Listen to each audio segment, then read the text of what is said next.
video, we are going to have a look at Motorola Verve's Music Edition. If you are new here, welcome. Be sure to subscribe. And this is me.suraif, and let's get started.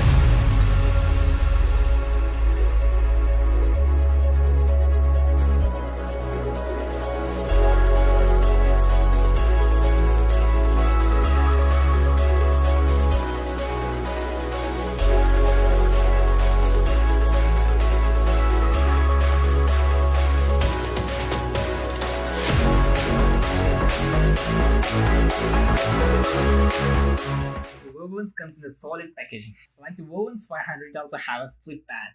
You can see the cylindrical charging case. It looks short out of the box. There is something inside. It comes in this way. The overall packing and the color scheme is really wonderful.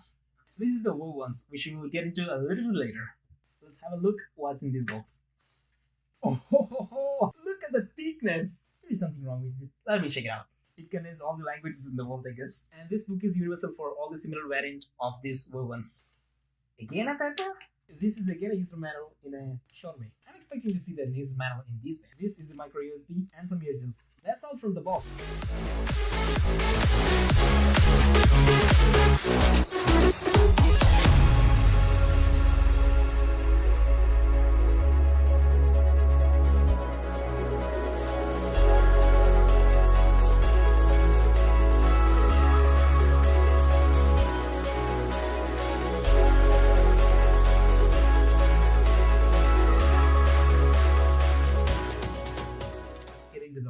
It really looks and feels premium in hand.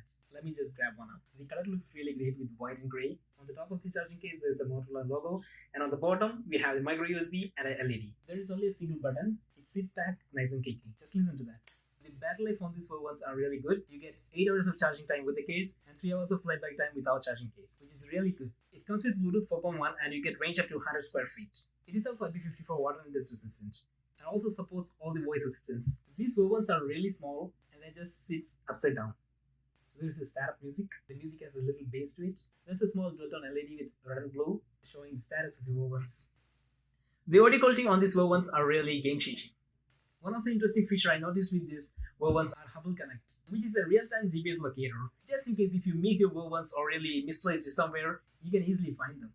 These Verve also keep a record of the location where it was last connected. The audio is really deep and rich, and it's highly recommended.